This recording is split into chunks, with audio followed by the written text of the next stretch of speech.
And the next speaker will be Nikolay Sivko with easily supported application.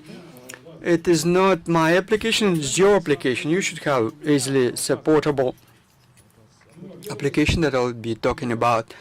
First of all, where I got it all from, I have considerable experience in using participating in big and not big projects. I work close to sysadmins and other specialists, and we communicate a lot with clients, and clients can concern voiced speak about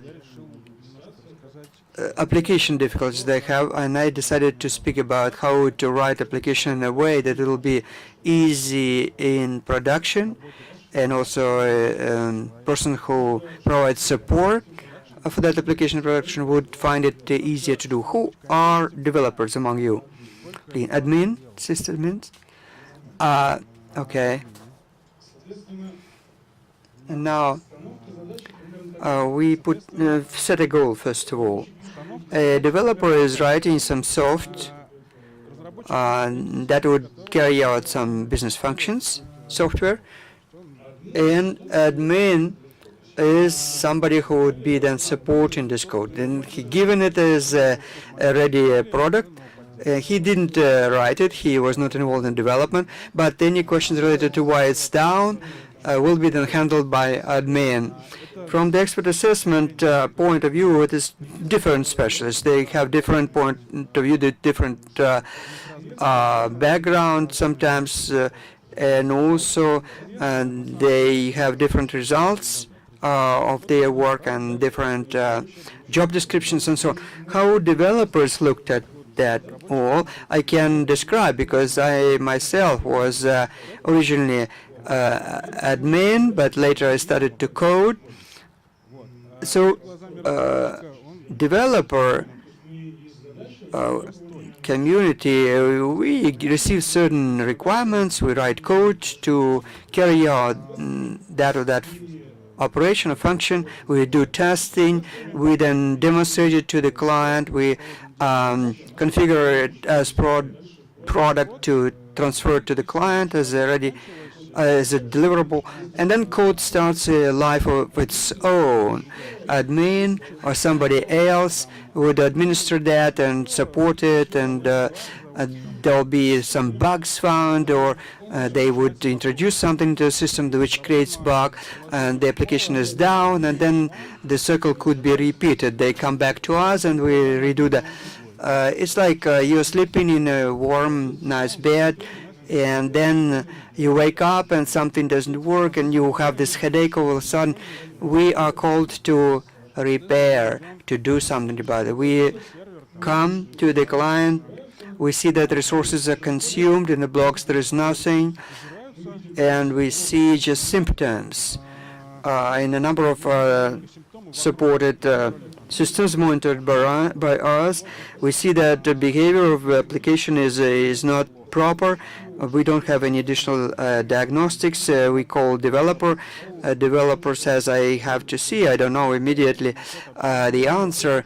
Try to reboot, maybe it will recover.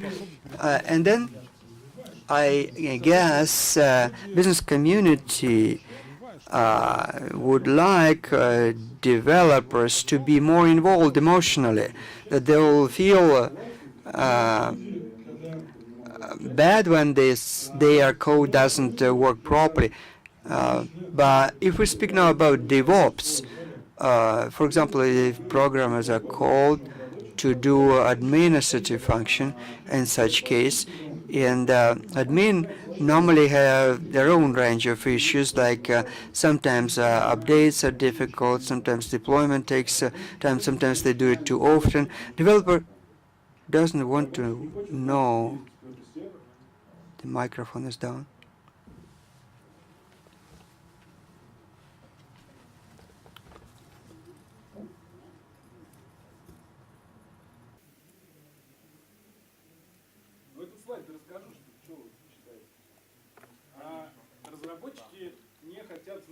The interpreter has to apologize, but this is not spoken into the microphone. Microphone is not working. We don't get microphones.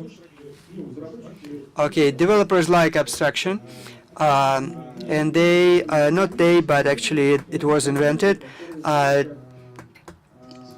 use containers. I launch an instance somewhere in the cloud, and that works.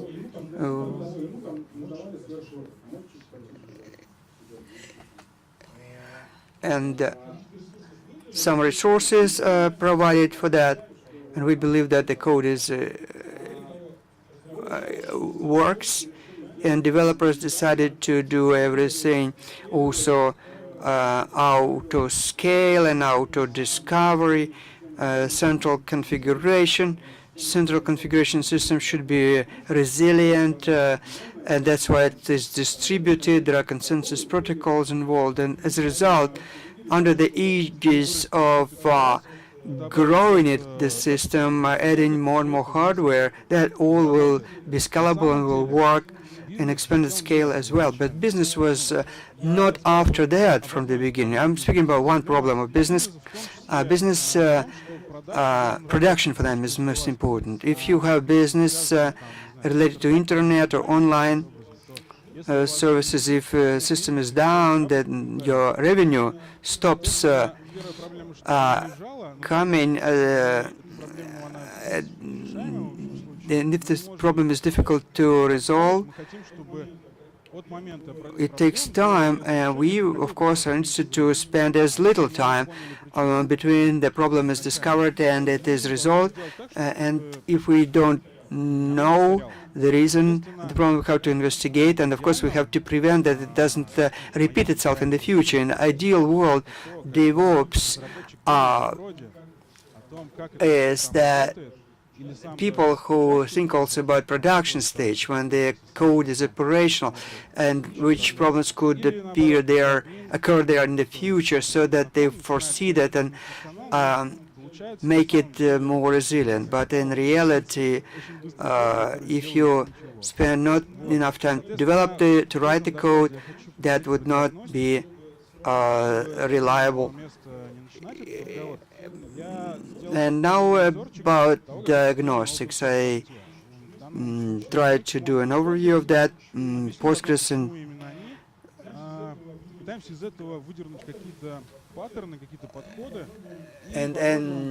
nginx and Mongo. We try to use the codes that we know. nginx, what is available there? Requests from user. nginx backends, use backends to service those requests, and there are some requests that terminated, cache, static, dynamic content, and some logic of processing, Lua, mostly now, earlier was Perl. So what is nginx provides to us for that? Error log, first of all. nginx provides very masterful logging.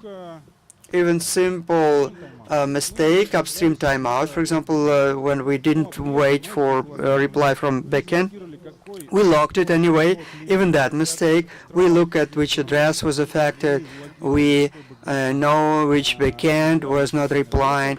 We see from that description of mistake, of failure, sufficient information which allows us to recover the system. And if you take this out of the box solution, you can add the timers to that, addresses, and then in that example you'll see that user request was ended with 200.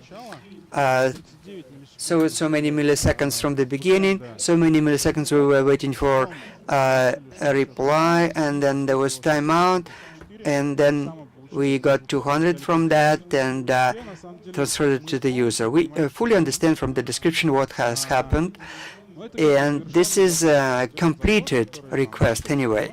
It is a request that was initiated and then something was done, and we have full description. If the information is not sufficient, if you have to debug some routine, there is debug log for that. And if you use that at certain level, there is also quite elaborate description of what was happening, what if worked, what not, which branch was used, and so on.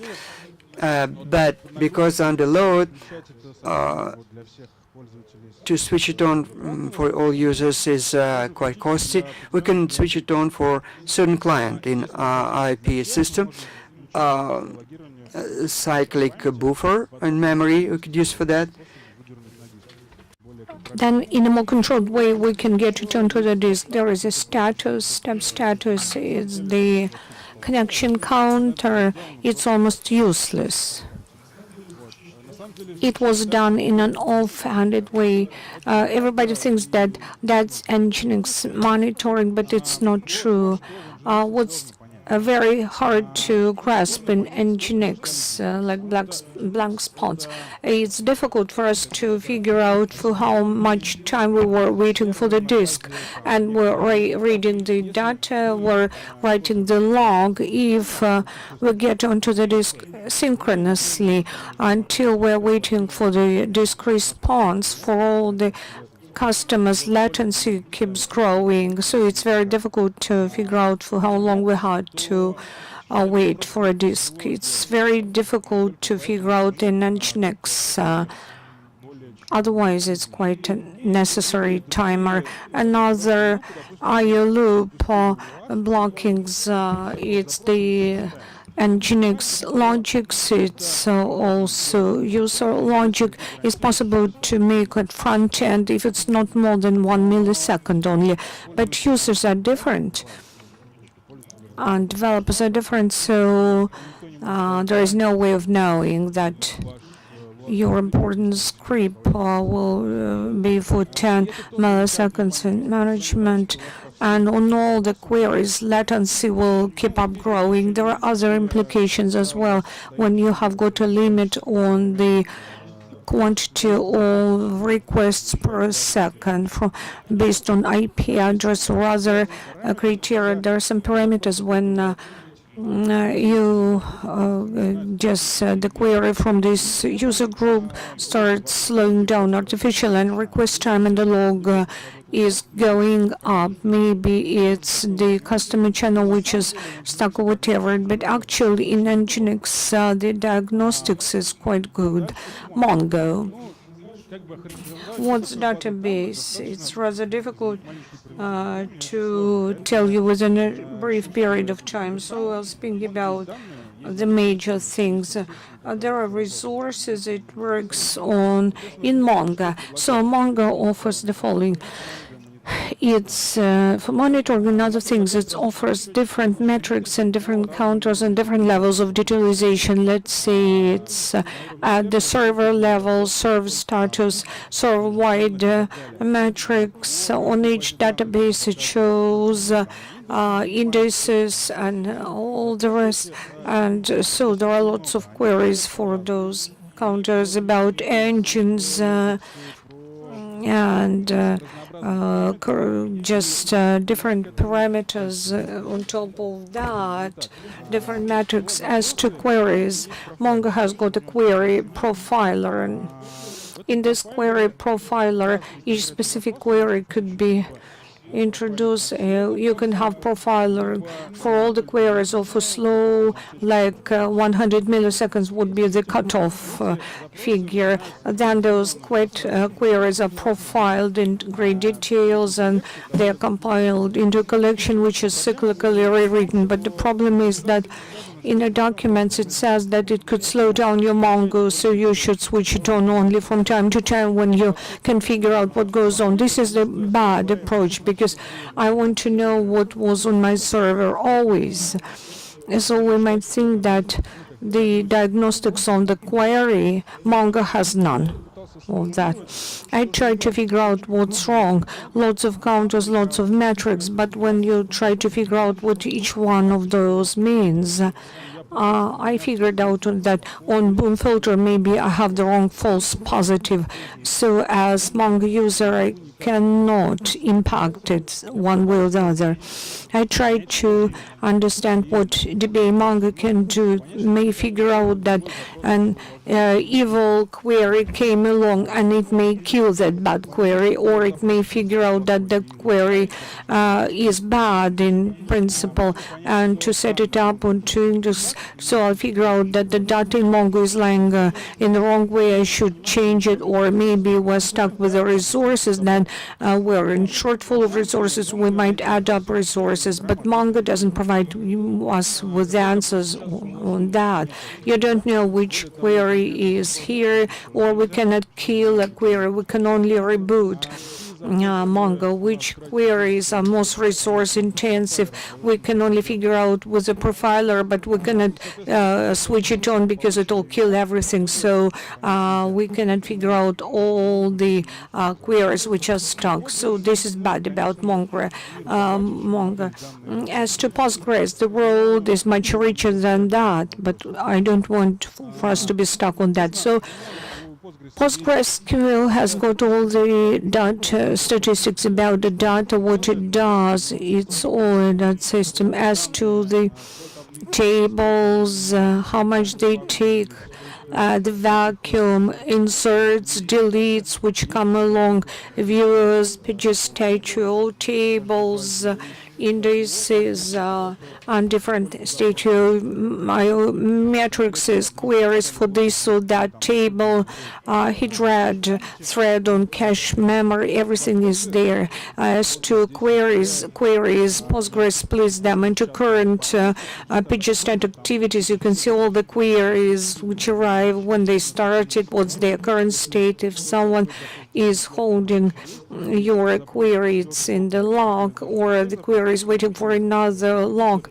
and I can kill those queries out of there. And counters on plans of queries just grouped in pages stat statement, so we can see what time was taken for this or that query, which of them were harassing the disk or impairing our pages in Postgres, which evoked reading because there were no those pages in the cache. As to the locks, there was a lot of information on page locks. In any moment of time, we can see whether the query is waiting for a lock, and if it does, which query is holding it up. So it's possible for us to untangle this clot. In Postgres, there are several blank spots. As to the replication statistics, it's a bit pain in the ass, but on the whole, Postgres is a good diagnostics tool. And I show nginx as the example. Igor Sisoyev used to be administrator first, and he wrote a very good log because of that, I guess. Nevertheless, nginx is like a standard web application. It searches data, it can transform it and pass it on to users. That's what your backend can do, searching through bases, databases, unifying the answers, and so on. It's a very similar model. Mongo is an example as how those developers just took many counters and put them there. They just did it on an impulse. But I want to know what we did in Postgres every step of the way, now or in the past. I would like to have all those answers. So we're working on our own app, and we would like to figure out what happens right now, what happened in X moment in time, how did we spend our resources. When you're optimizing the code, you're trying to optimize the costs in order to correct something very small in a little log and to get a great effect as well. You should right size the costs. and resources. How many bugs were there? When we troubleshoot, we want to know what's wrong in this application, problem with a database or something else.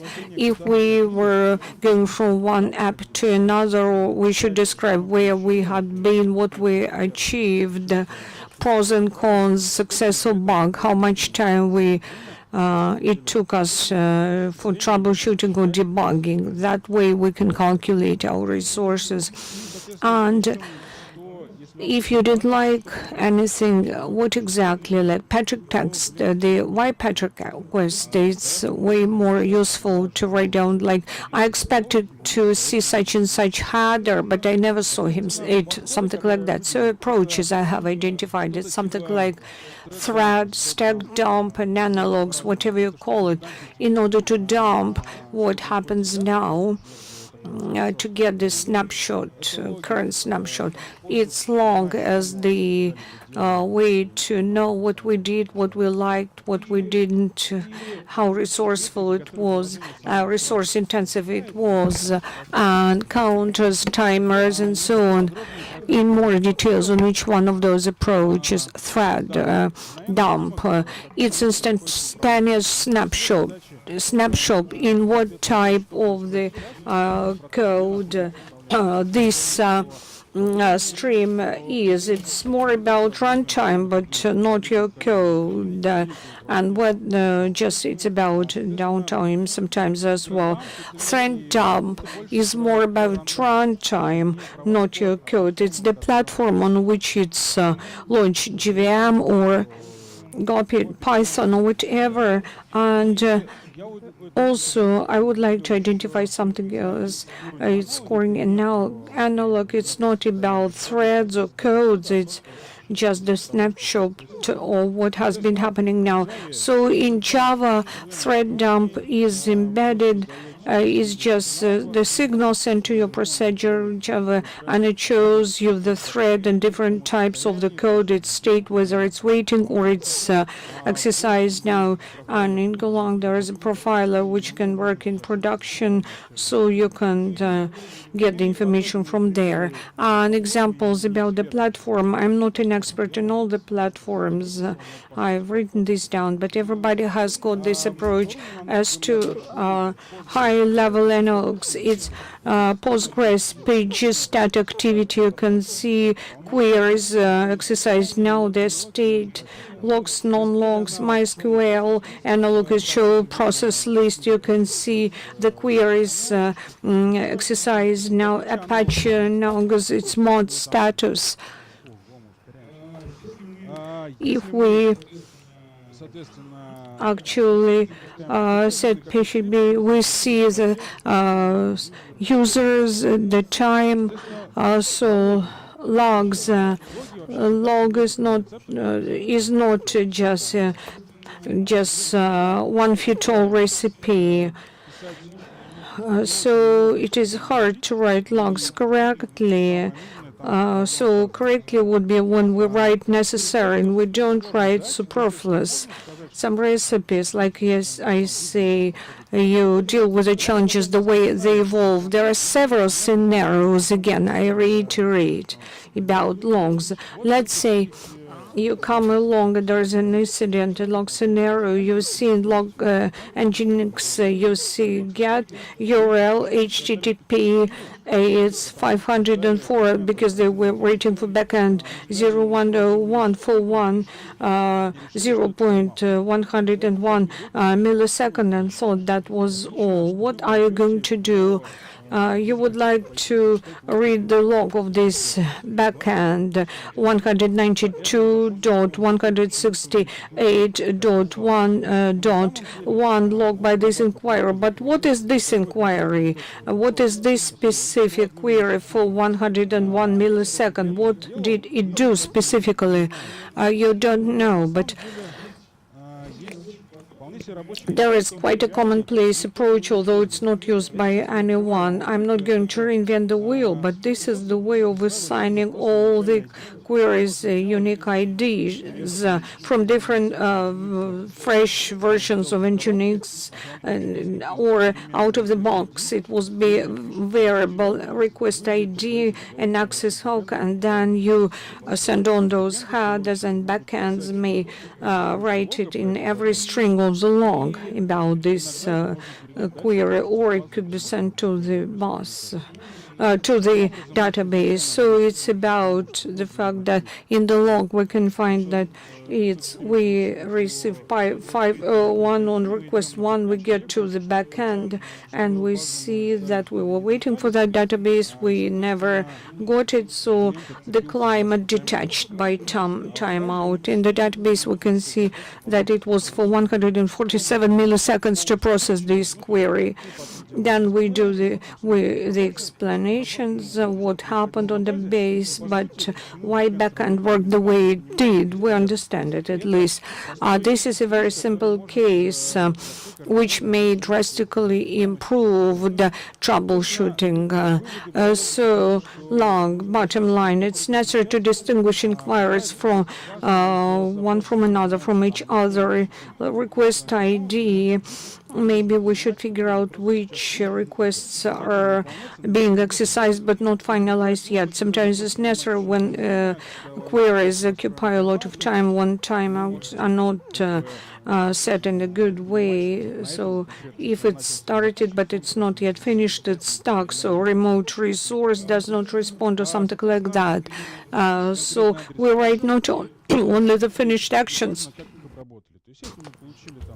It happens to catch this stock. If we go somewhere, we write the concrete address, like I didn't wait for the base for 50 milliseconds. I went on to the next replica, and I'm waiting for the answer, for the response. That simplifies drastically the workflow.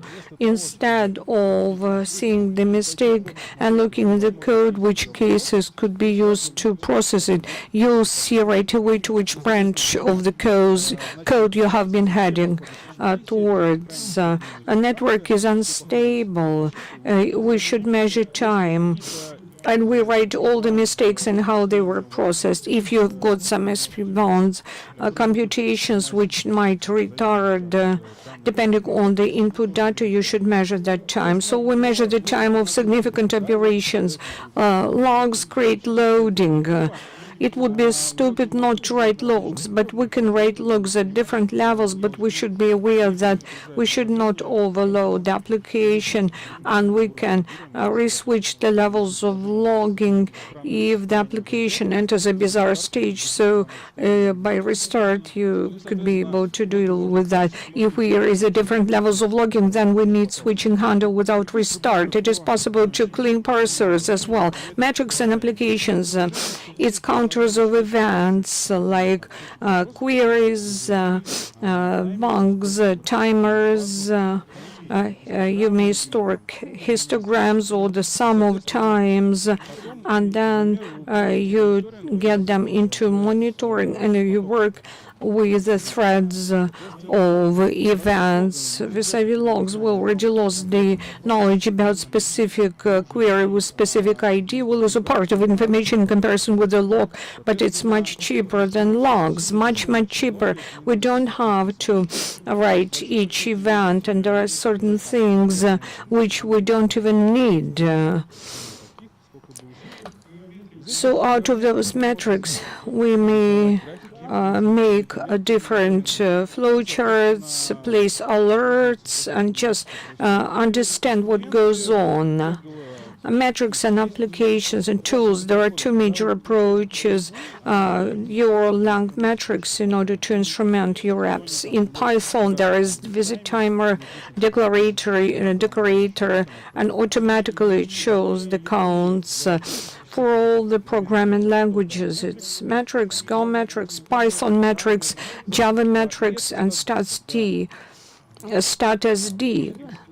Metrics is actually label aggregating everything in the memory, then once in a minute shows specific values. statsd is a server receiving ODPH event, aggregates it in the memory and gets it into the monitoring. That way we're not just stuck on Python with some threads and processes which don't have separated partition memory. It aggregates everything, and we end up having the same thing, only slightly differently. Semantics are approximately the same as in metrics. There is no problem with them, and they ask how metrics live with that. And metrics simultaneous way, they do not. You don't need that. If collector statistics is down, you don't want to give 500 to users. Nevertheless, you can do internal queue. That is what I hear.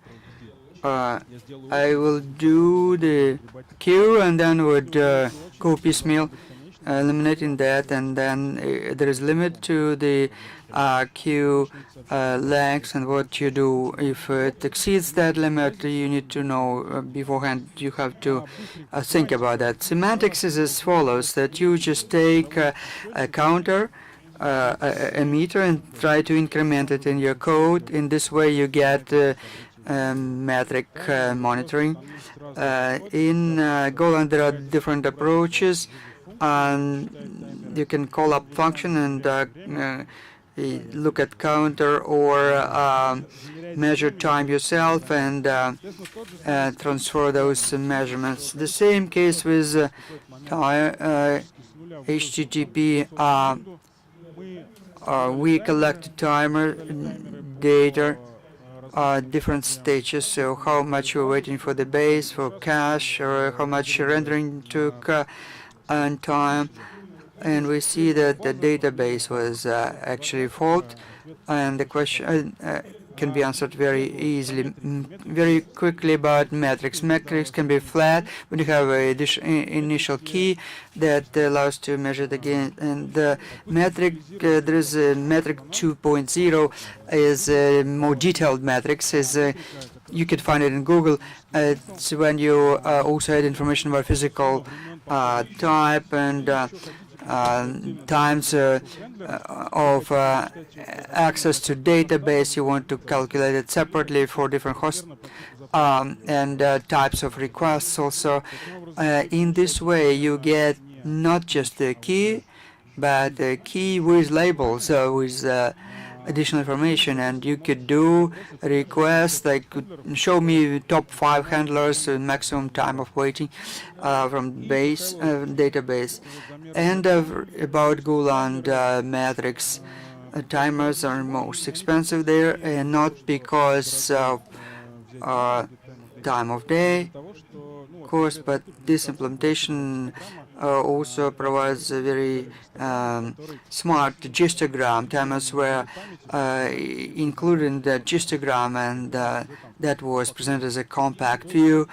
They are expensive from the point of view of nanosecond cost, but if you have backend that's saying 10,000 requests per second, and each can let you measure 10 different timers, and you have to spend 10% of one processing core. It's not that much if you have a much more capable system.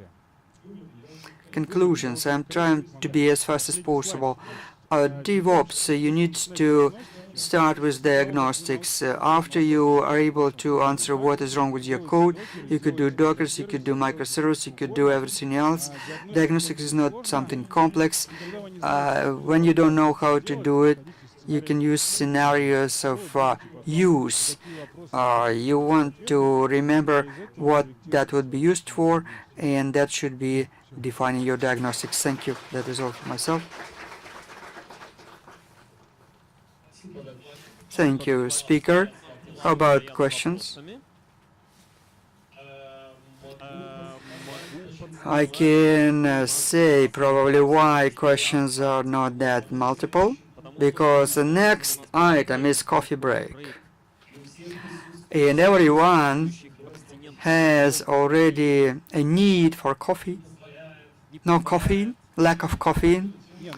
Well, the topic is quite interesting, and I'm speaking about that here not because I think you don't need about that, you don't know about that, but I think that you know about that. But for some reason, you not use this, and I hope that listening to my presentation, you would reconsider some of your approaches and start to use that what I was describing, and that will be beneficial for you. And slides will be available later.